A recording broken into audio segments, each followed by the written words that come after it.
Hello दोस्तों, कैसे हो आप सभी। स्वागत है आपका आपके अपने YouTube channel Pawan Singh lectures में। और इस वीडियो में आज का हमारा टॉपिक है रुद्रप्रयाग जिला। इससे पहले मैं 3 जिले कंप्लीट करा चुका हूं। यदि आपने वह वीडियो नहीं देखी है तो उनका लिंक डिस्क्रिप्शन में मिल जाएगा और आप वहां जाकर उन्हें देख सकते हो। तो आइए शुरू करते हैं। आज का हमारा टॉपिक है रुद्रप्रयाग जनपद। रुद्रप्रयाग जनपद की हम बात करते हैं तो जो उसका गठन होता वो होता 16 सितंबर 1997। कब होता? 16 सितंबर 1997 में इसका गठन होता। रुद्रप्रयाग का इतिहास। रुद्रप्रयाग जनपद का गठन 16 सितंबर 1997 को होता और यह टिहरी, पौड़ी व चमोली तीन जिलों को काटकर इसमें टिहरी है, पौड़ी है, चमोली है, 3 जिलों को काटकर रुद्रप्रयाग जिले का क्या हुआ? निर्माण हुआ। आपको ऐसे दे दिया जाएगा कि निम्नलिखित में से किस जिले से काटकर रुद्रप्रयाग जिले का निर्माण नहीं हुआ, तो नहीं दे देगा। आपको 3 ऑप्शन यहाँ मिलेगा, एक आपको अलग दिया जाएगा। तो अच्छी तरीके से आपको याद कर लेना कि किस किस से हुआ, टिहरी से हुआ, पौड़ी से हुआ और चमोली से, तीनों से काटकर रुद्रप्रयाग जिले का निर्माण हुआ।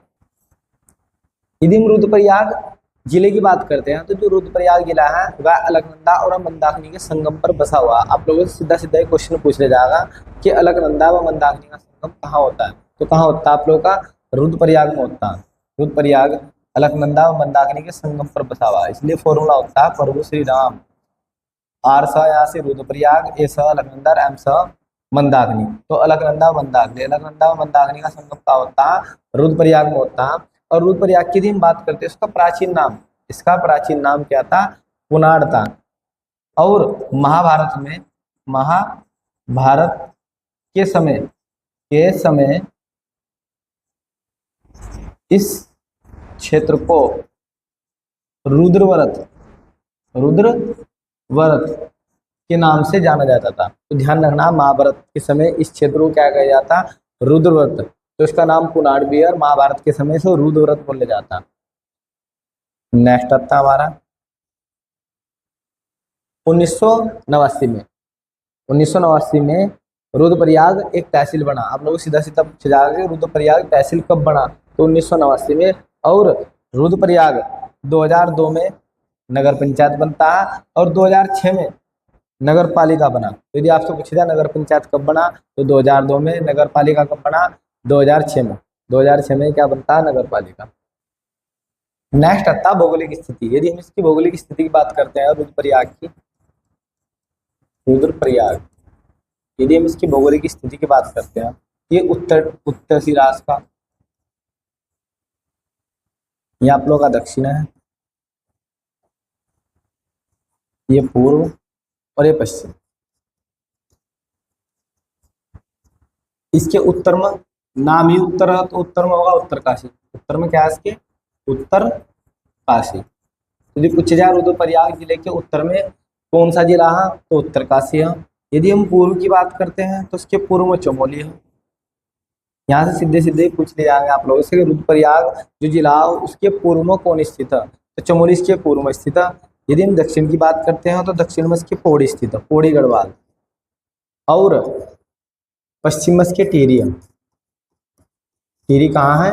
पश्चिम में। यदि आपसे पश्चिम में पूछे जाए तो टिहरी है, दक्षिण में पूछे जाए तो पौड़ी है, पूर्व में चमोली है और उत्तर में क्या है? उत्तरकाशी है। तो इसकी भौगोलिक स्थिति है। यदि आपसे पूछ लिया कि रुद्रप्रयाग की अन्य कितने जिलों के साथ में सीमा लगती है, तो अन्य 4 जिलों से इसकी क्या लगती है? सीमा लगती है। उत्तरकाशी से लगती है, चमोली से और पौड़ी से और टिहरी से। यदि हम रुद्रप्रयाग की बात करते हैं तो यह पूर्ण रूप से उत्तराखंड का एक आंतरिक जिला। कैसा है? आंतरिक जिला। ये कैसा जिला है? आंतरिक जिला, क्योंकि किसी भी अन्य देश और किसी भी अन्य राज्य से इसकी कोई सीमा साझा नहीं होती। रुद्रप्रयाग किसी अन्य देश व किसी अन्य राज्य के साथ में सीमा साझा नहीं करता, इसलिए कहा जाता है कि आंतरिक जिला। कैसा जिला है? आंतरिक जिला है। एक हम देखते हैं यहाँ पे, रुद्रप्रयाग उत्तराखंड का एक आंतरिक जिला है जो किसी अन्य राज्य व देश से सीमा नहीं बनाता है। मैंने आपको बता दिया किसी अन्य देश और अन्य राज्य से कोई सीमा नहीं बनाता है। फिर चमोली, पौड़ी, टिहरी व उत्तरकाशी, जो आपके सामने ही 4 के 4 जिले हैं, इनसे सीमा से क्या करता है, साझा करता है। यदि आपसे पूछा जाए कि रुद्रप्रयाग अन्य कितने जिलों से सीमा साझा करता है, तो ये 4 जिलों से, वो भी उत्तराखंड के 4 जिलों से सीमा साझा करता है। फिर आता है राष्ट्रीय राजमार्ग, नेशनल हाईवे, इसमें आता है NH, नेशनल हाईवे 107। यदि नेशनल हाईवे 107 की बात करते हैं हम, तो ये रुद्रप्रयाग से गौरीकुंड तक जाता है। आपसे सीधा ही पूछ लिया जाएगा कि उत्तराखंड का कौन सा जो राष्ट्रीय राजमार्ग जो रुद्रप्रयाग को गौरीकुंड से जोड़ता है, तो आपका आंसर हो जाएगा NH 107। फिर आता है NH, नेशनल हाईवे 07, ये दिल्ली से रुद्रप्रयाग जाता है, रुद्रप्रयाग से बद्रीनाथ और बद्रीनाथ से कहा जाता है माणा गाँव, जो उत्तराखंड का अंतिम सीमावर्ती गाँव है। उत्तराखंड का अंतिम सीमावर्ती गाँव क्या है, माणा। तो माणा तक ये जाता है आप लोगों का 07। नेक्स्ट देखते हैं। नेक्स्ट में ये हम देख रहे हैं, ये जो आपको चित्र में दिखाई दे रहा है, ये रुद्रप्रयाग जिले का मैप है। यदि हम इसे ऐसे डिवाइड कर देते हैं, ठीक है, तो आप सीधा सीधा देख सकते हो इसके उत्तर में क्या है, उत्तरकाशी है। मैंने आपको बताया उत्तर में इसके उत्तरकाशी है।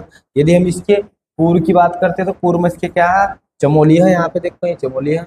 फिर यदि हम बात करते हैं दक्षिण, तो दक्षिण में पौड़ी गढ़वाल है। यहाँ पे क्या है, पौड़ी गढ़वाल है। और यदि हम पश्चिम की बात करते हैं, तो यहाँ पे आपका टिहरी गढ़वाल है।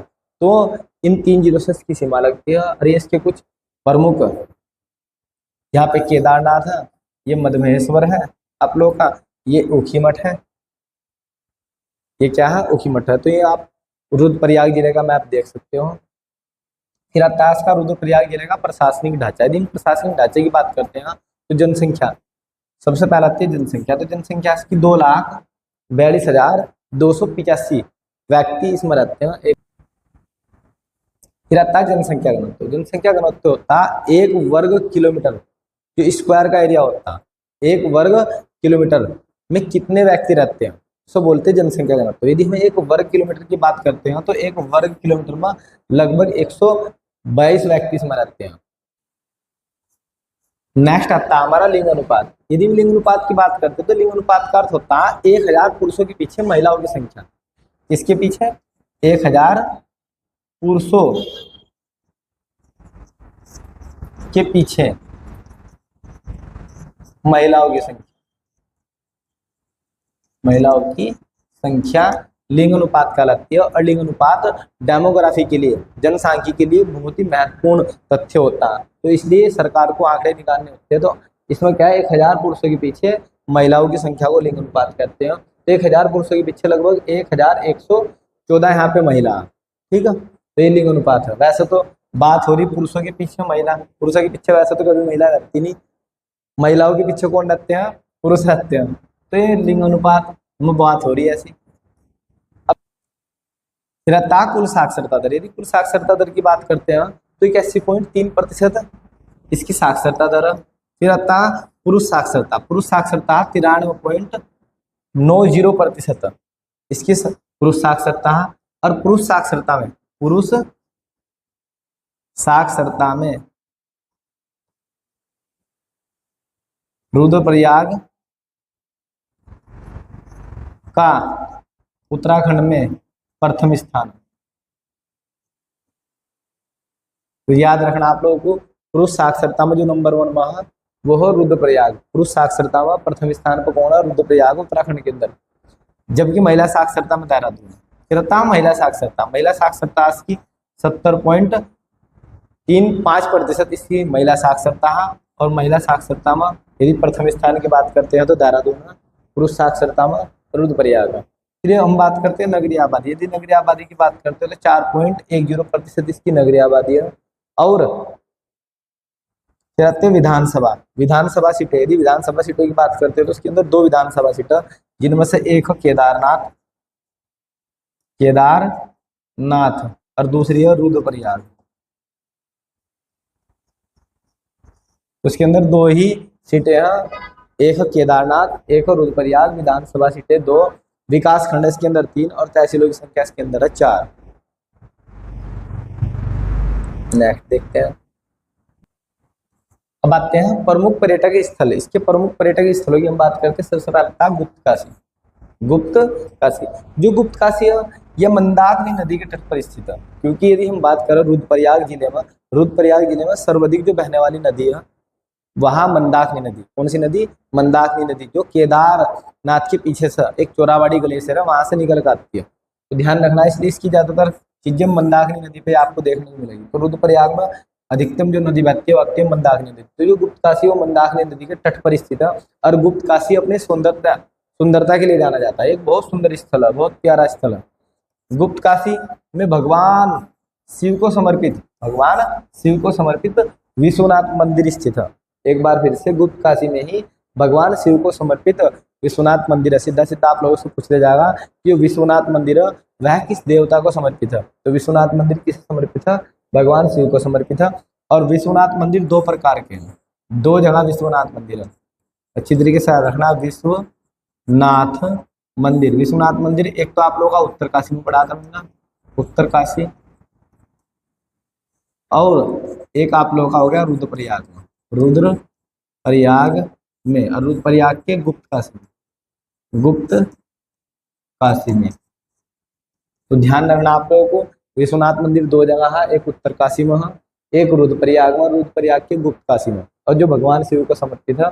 और विश्वनाथ मंदिर के पास अर्धनारेश्वर मंदिर स्थित है। यदि आपसे पूछ जाए अर्धनारेश्वर मंदिर कहाँ स्थित है तो आपका आंसर हो जाएगा रुद्रप्रयाग नहीं मिला तो आपका आंसर हो जाएगा गुप्त काशी। अर्धनारेश्वर मंदिर कहाँ स्थित है? Very very most important, Ardhanarishvara मंदिर ये गुप्त काशी में स्थित है। फिर नेक्स्ट पर्यटक स्थल है इसका ऊखीमठ। क्या है? ऊखीमठ। ऊखीमठ भी अपने सौंदर्य के लिए बहुत ज्यादा प्रसिद्ध है। और यदि हम ऊखीमठ की बात करते हैं तो यार रावल पुजारियों का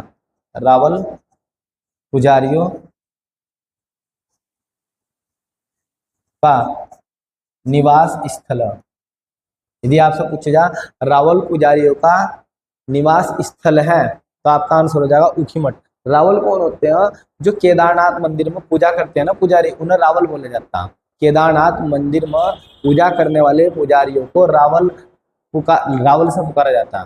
एक बार फिर से, केदारनाथ मंदिर में पूजा करने वाले पुजारियों को रावल कहा जाता है। इसीलिए जो रावल पुजारी होते हैं उनका जो स्थल है, निवास स्थल, वो ऊखीमठ है। और केदारनाथ मंदिर समिति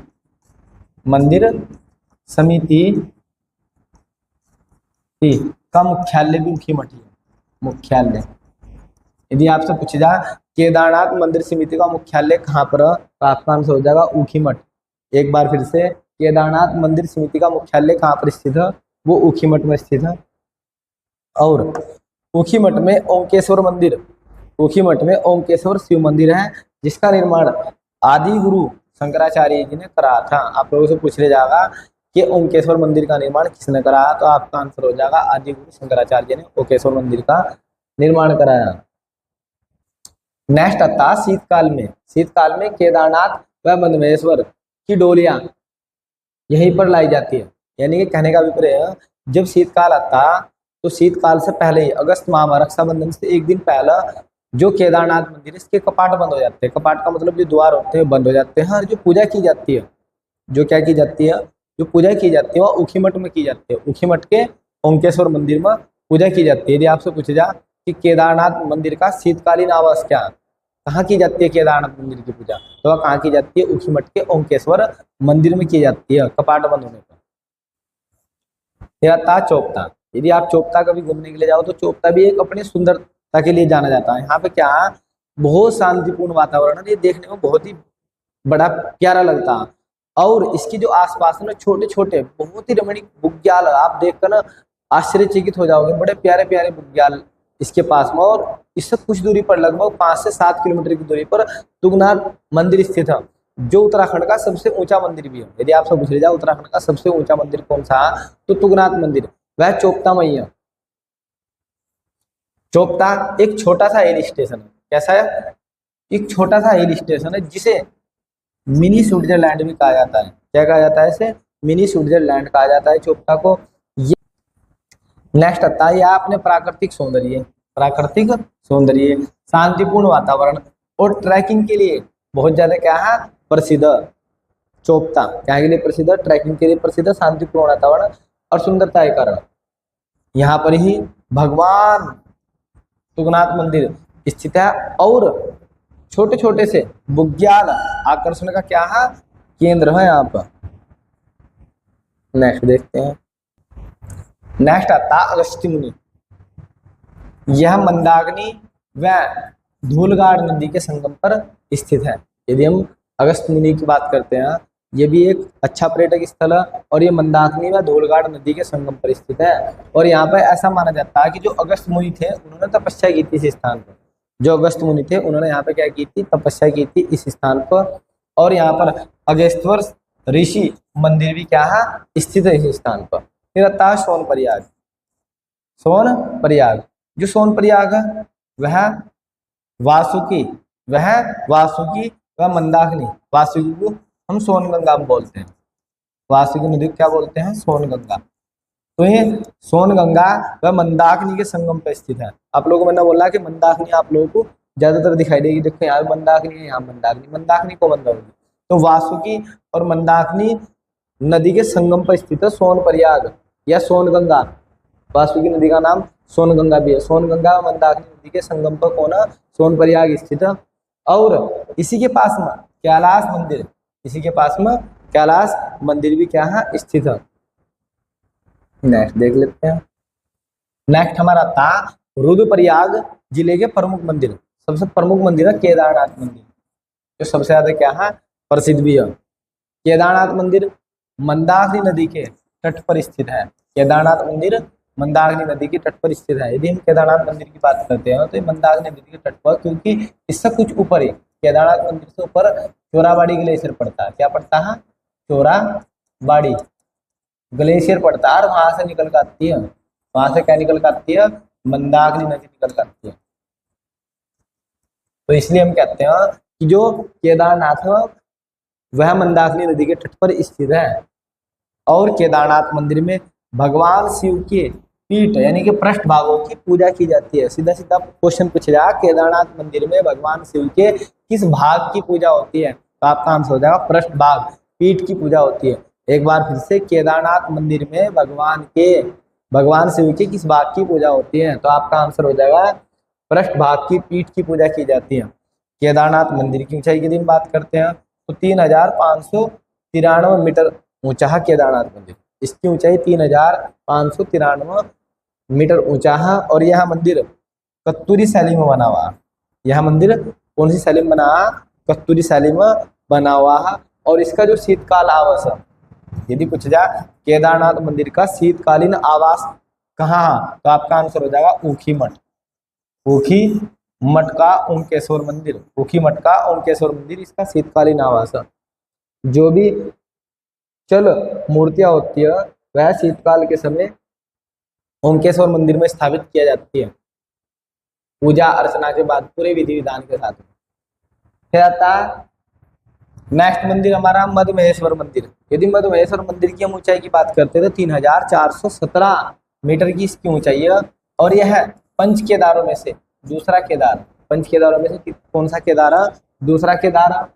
यह भगवान शिव की नाभि की पूजा होती है। यदि आपसे पूछा जाए कि मधमहेश्वर मंदिर में भगवान शिव के किस भाग की पूजा होती है, तो आपका आंसर हो जाएगा नाभि की पूजा। क्या की पूजा होती है, नाभि, जो नाभि है। आप लोग वैसे भी रिलेट करके पढ़ सकते हो, मध माने मध्य। आप लोग सोच लो कि मध माने क्या होता है, मध्य की बात हो रही है, मध्य में क्या होता है, हमारे नाभि होती है। मध्य में क्या होता है, नाभि होती है। तो इस प्रकार से मधमहेश्वर में नाभि की क्या होती है, पूजा होती है आप लोग भगवान शिव के। मधमहेश्वर मंदिर का शीतकालीन पूजा स्थल ऊखी मठ है। क्या है, ऊखी मठ का ओंकेश्वर मंदिर। इसकी जो मधमहेश्वर मंदिर है, जब इसके कपाट बंद हो जाते हैं शीतकाल में, तो इसकी पूजा भी कहाँ होती है, ऊखी मठ के ओंकेश्वर मंदिर में होती है। कहाँ होती है, ओंकेश्वर मंदिर। ये very very most important fact है, ये सबसे ज्यादा पूछा जाता है। फिर आता है तुंगनाथ मंदिर। तुंगनाथ मंदिर की ऊंचाई 3680 मीटर है। तुंगनाथ मंदिर की ऊंचाई 3680 मीटर है। और यह उत्तराखंड का सबसे ऊंचाई पर स्थित मंदिर है। उत्तराखंड का सबसे ऊंचाई पर स्थित मंदिर क्या है, तुंगनाथ मंदिर है। इस मंदिर में भगवान शिव की भुजाओं की पूजा होती है। Very very most important. इस मंदिर में भगवान शिव के भुजाओं की पूजा होती है। और तुंगनाथ मंदिर का शीतकालीन पूजा स्थल क्या है? मक्कू मठ। जब शीतकालीन में इसके कपाट बंद हो जाते हैं तो इसकी जो पूजा होती है, इसकी जो पूजा होती है वो होती है मक्कू मठ में। कहाँ होती है? रुद्रप्रयाग के मक्कू मठ में इसकी पूजा होती है। और यह मंदिर भी कत्तूरी शैली में बना है। कौन सी शैली में बना है? कत्तूरी शैली में यह मंदिर बना हुआ है। तो आप ना 3 पढ़ लिए, केदारनाथ, मद महेश्वर और तुंगनाथ। तो ध्यान रखना, पंच केदारों में से 3 केदार स्थित है रुद्रप्रयाग के अंदर। आप लोगों से सीधा सीधा पूछ ले जाएगा कि पंच केदारों में से कितने केदार रुद्रप्रयाग में स्थित है? तो आपका आंसर हो जाएगा 3 केदार यहाँ पे स्थित है। और आप लोगों को याद रखना, केदारनाथ में भगवान शिव के पृष्ठ भागों की पूजा होती है। यहाँ से 1 लाइनर सीधा ही पूछ ले जाएगा। जबकि मद महेश्वर में नाभिक की पूजा होती है, नाभिक की पूजा। फिर आता आप लोग का तुंगनाथ में होती है भुजाओं की पूजा, भुजाओं की पूजा। और कल्पेश्वर में होती है जटाओं की पूजा, जटाओं की पूजा। तो आप लोगों को अच्छी तरीके से याद रखना, केदारनाथ में पृष्ठ भागों की पूजा होती है, पीठ की पूजा, मधवेश्वर में नाभिक की पूजा होती है, तुंगनाथ मंदिर में भुजाओं की पूजा होती है, और कल्पेश्वर जो मंदिर है वहाँ क्या की पूजा होती है? जटाओं की पूजा होती है। नेक्स्ट आता हमारा त्रियुगी नारायण मंदिर। जो त्रियुगी नारायण मंदिर है सबसे ज्यादा प्रसिद्ध, इसमें ऐसा माना जाता है कि इसी मंदिर में भगवान शिव व पार्वती का विवाह से संबंधित है, यानी कि भगवान शिव और पार्वती का मंदिर इसी मंदिर के अंदर हुआ। तो सीधा सीधा आप लोगों से यहाँ से ज्यादातर यही क्वेश्चन बनता कि कौन सा मंदिर भगवान शिव व पार्वती के विवाह से संबंधित है? तो आपका आंसर हो जाएगा त्रियुगी नारायण मंदिर। कौन सा मंदिर भगवान शिव व पार्वती के विवाह से संबंधित है? तो आपका आंसर हो जाएगा त्रियुगी नारायण मंदिर भगवान शिव व पार्वती के विवाह से संबंधित है। सबसे ज्यादा ये पूछा जाता है आंसर क्वेश्चन। एक बार फिर, यह भगवान शिव को समर्पित है। यहाँ पर भगवान शिव व पार्वती का विवाह हुआ था और यहाँ पर ही 3 कुंड स्थित है। कितने कुंड स्थित है यहाँ पर? 3 कुंड, ब्रह्मा विष्णु व रुद्र कुंड। ब्रह्मा विष्णु व रुद्र कुंड यहाँ पर स्थित है।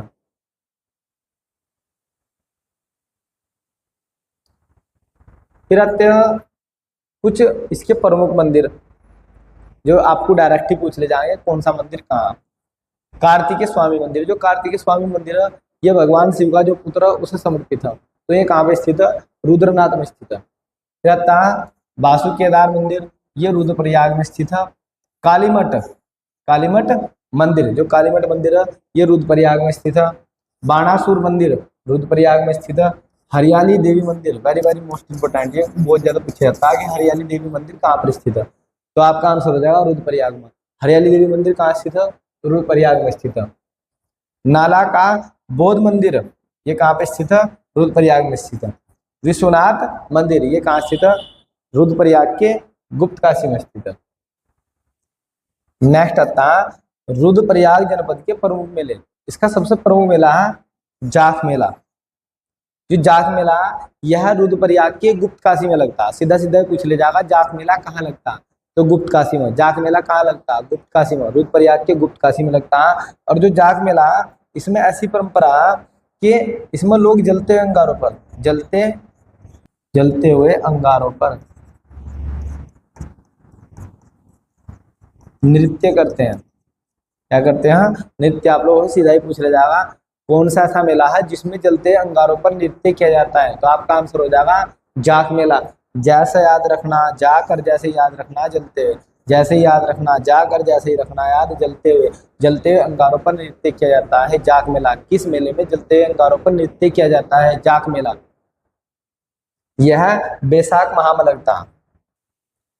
इस मेले में जलते हैं अंगारों पर नृत्य किया जाता है और यह मेला बैसाख माह में आयोजित किया जाता है गुप्त काशी में। नेक्स्ट आता है भूतज मेला या अन्नकूट मेला। जो भूतज मेला है यह जब केदारनाथ मंदिर के कपाट बंद होते हैं उस दिन मनाया जाता है। एक बार फिर से, यह मेला जब केदारनाथ मंदिर के कपाट बंद किए जाते उस उपलक्ष्य में भूतज मेला या अन्नकूट मेला लगता। यह रक्षाबंधन से एक दिन पहले लगता। यह मेला केदारनाथ में रक्षाबंधन से एक दिन पहले आयोजित किया जाता है और इस दिन भगवान शिव के स्वयंभू लिंग की पूजा की जाती है। स्वयंभू लिंग की पूजा की जाती है। नेक्स्ट आता है कुछ इसके प्रमुख मेले, जो मैंने आपको कुछ मेले तो डिटेल से पढ़ा दिए। ये मेले भी आप लोगों से डायरेक्ट ऑनलाइन पूछ ले जाएगा, आप लोगों से पूछ ले जाएगा मठियाणी मेला कहाँ पर स्थित है, तो आपका आंसर हो जाएगा रुद्रप्रयाग में। फिर आता हरियाली देवी मेला, हरियाली देवी मेला कहाँ पर स्थित है, रुद्रप्रयाग में। फिर आता वासुदेव मेला, वासुदेव मेला रुद्रप्रयाग में लगता है। फिर आता राकेश्वरी मेला, राकेश्वरी मेला ये बहुत कुछ है, इससे जुड़ा है एक बहुत ज्यादा इंपॉर्टेंट फैक्ट है। ये जो राकेश्वरी मेला है ये पूर्णिमा के दिन लगता है, पूर्णिमा के दिन लगता है। और ऐसा माना जाता है कि जो राकेश्वरी मेले में जत्तार पूजा करता है तो उसमें क्षय रोग से मुक्ति मिल जाती है। क्षय रोग का मतलब होता है टीबी। क्या होता है भाई, टीबी। तो इसमें जो भी व्यक्ति इसकी पूजा करता है, मेले में जाता है और उसे क्षय रोग से क्या मिल जाती है, मुक्ति। तो सीधा सीधा आप लोगों से ये पूछ लिया जाएगा कौन सा ऐसा मेला जिसमें जाने से क्षय रोग से क्या मिल जाती है, मुक्ति। यही इंपॉर्टेंट फैक्ट है, क्षय रोग से मुक्ति। तो कौन सा, राकेश्वरी मेला। यदि किसी को क्षय रोग हो रहा है वो राकेश्वरी मेले में जाओ और दूर करवाओ अपना रोग। फिर था कोटेश्वर महादेव मेला, कोटेश्वर महादेव मेला ये रुद्रप्रयाग में स्थित है और ये क्या, अलकनंदा, अलकनंदा नदी के तट पर आयोजित किया जाता है। सीधा सीधा पूछ लिया जाएगा कोटेश्वर महादेव मेला कहाँ लगता है, किस नदी के तट पर लगता है, अलकनंदा नदी के तट पर। यहाँ से जो बनता है ना, कई बार ये क्वेश्चन बन गया, वेरी वेरी मोस्ट इंपोर्टेंट, इसे दिमाग में फिट कर लिए बिल्कुल। कोटेश्वर महादेव मेला किस नदी के तट पर लगता है, अलकनंदा नदी के। कोटेश्वर महादेव मेला कहाँ लगता है, अलकनंदा नदी के तट पर लगता है। आज की वीडियो में इतना ही। यदि आपको हमारी यह वीडियो पसंद आई हो तो आप हमारे YouTube channel Pawan Singh lectures को जरूर सब्सक्राइब करें, लाइक करें, कमेंट करें और शेयर करें। Thanks for watching this video.